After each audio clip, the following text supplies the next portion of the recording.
It was a bit of good luck to have their new comrade join the party, for soon after they had begun their journey again, they came to a place where the trees and branches grew so thick over the road that the travelers could not pass. But the Tin Woodman set to work with his axe and chopped so well that soon he cleared a passage for the entire party. Dorothy was thinking so earnestly as they walked along that she did not notice when the Scarecrow stumbled into a hole and rolled over to the side of the road. Indeed, he was obliged to call to her and help him up again.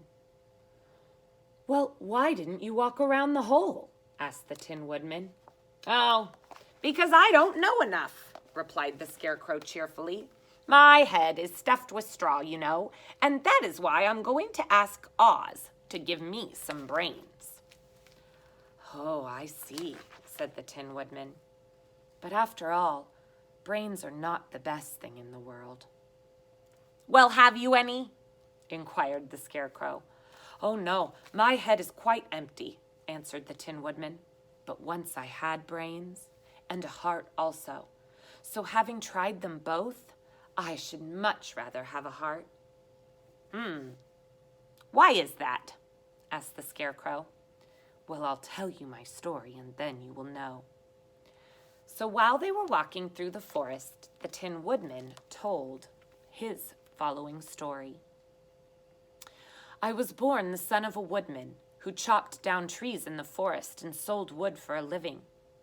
When I grew up, I too became a wood chopper, and after my father died, I took care of my old mother for as long as she lived.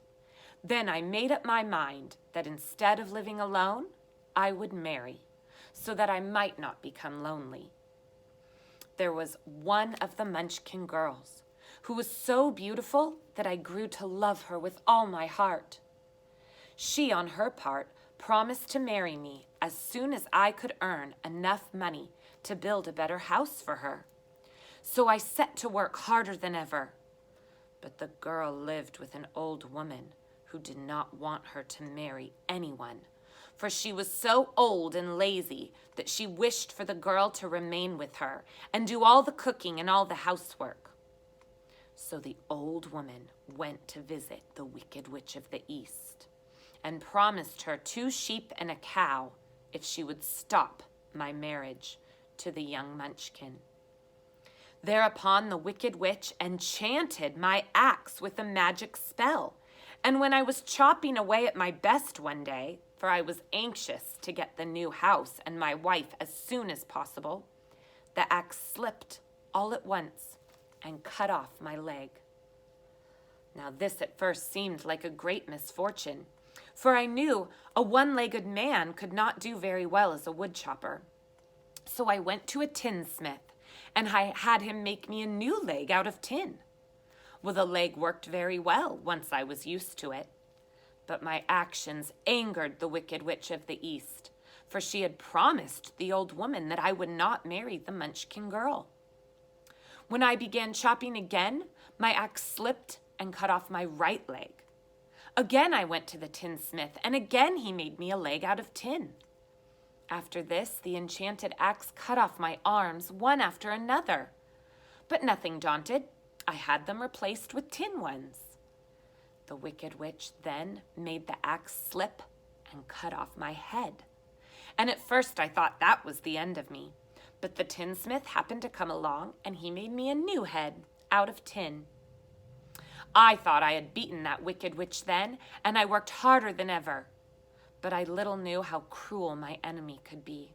She thought of a new way to kill my love for the beautiful Munchkin maiden, and she made my axe slip again, so it cut right through my body, splitting me in 2 halves.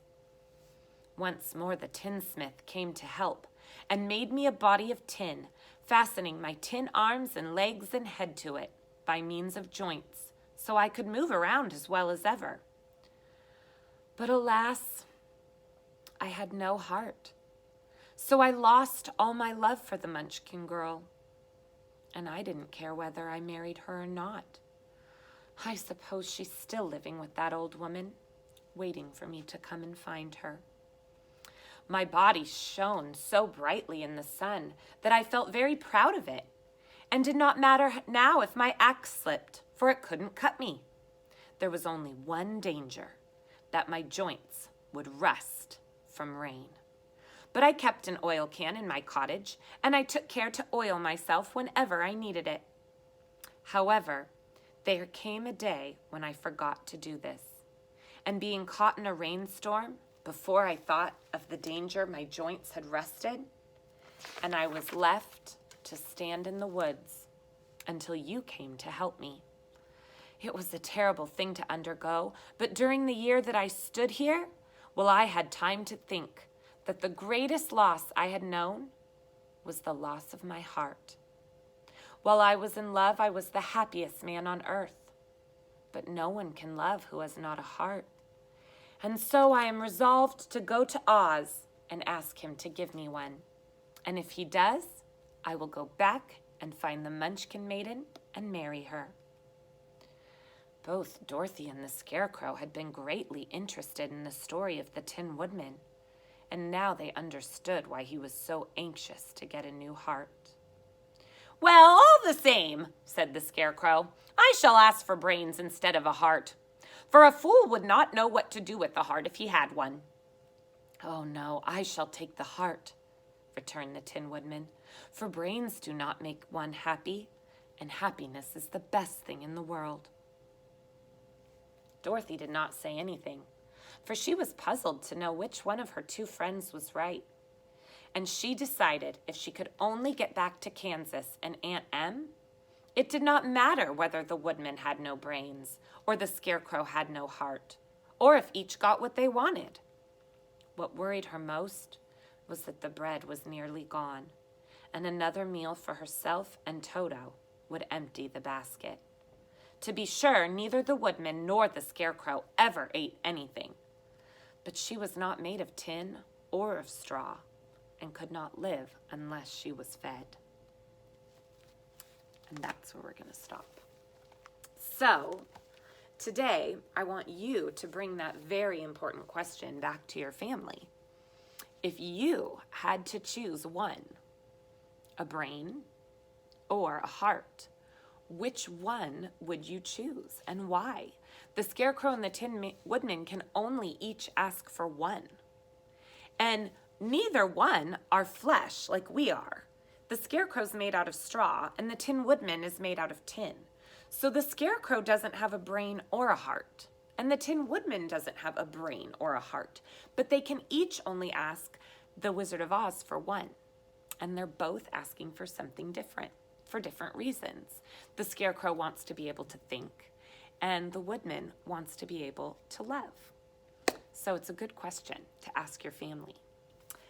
Now let's look over some of the fun things that we have. First, let's look in our picture book and see what pictures we have of this part of the story. So here we have the Woodman holding up his axe where he rested. So the Scarecrow, we know, is afraid of a lighted match. He's afraid of fire. And the Tin Woodman is afraid of water because it will rust metal. And so here we go. Here's Dorothy using the oil can to oil his joints. And here we are. Here are the three comrades, that's another word for friends, on their journey, and you can see the yellow brick road is beneath them. And of course, the Scarecrow is stumbling over all the holes because he doesn't have brains to tell him to go around. And that's where the picture book ends. Now let's see. Let's put up some new words. So for the Tin Woodman, it's in silver, of course, because he is silver. And he, of course, does not want a brain like the Scarecrow. He, of course, wants a heart. So we'll put heart right underneath him. And let's see. I have some pictures to show you from the movie. Here is my favorite one. This is when they first find the Tin Woodman. And you can tell that here's his cottage, and he's in a forest. And here's Dorothy wearing those ruby red slippers. You can see the yellow brick road behind her. And here's the Scarecrow, and she's got the oil can. All right. And this is an actual thing that she says in the movie. It's called a quote. And she says, "Why, it's a man made out of tin." And then I have a couple more pictures. In the movie, as you'll come to know, he sings a song and dances a little bit, and he blows steam out the top of his funnel. And he says, "I'm afraid I'm a little rusty yet," as he dances. And then here he says, "And I was standing over there rusting for the longest time." And there he is again. Now, when I was a little girl, I was so enamored by the Tin Woodman, that means in awe, that when I was 3 years old, I wanted to be the Tin Woodsman for Halloween. And so my mom made me, out of cardboard boxes, an entire outfit. And she covered it with tin foil, and she put a red heart, and I was the Tin Woodsman for Halloween. So I have a special place in my heart for him. I really like him. The actor who played the Tin Woodsman had to put on very special silver makeup. And this movie was made a long, long, long time ago, even before my mom and dad were born. And so it was very, very difficult makeup to use. And it wasn't very good for this poor actor's skin. So to play the Tin Woodman, he had to have a lot of makeup on. Look at those amazing costumes. Can you believe it? It's pretty amazing. So that's where we're going to end today. The next time we meet, we'll meet the next character to complete our main characters. Let's see, here's my puppet. So far we have Dorothy. Hello. The Scarecrow. I really just want some brains. And the Tin Woodman. Oh, how I want a heart. All right.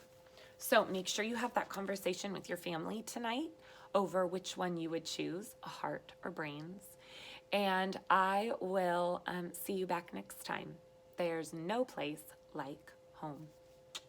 Bye, Munchkins.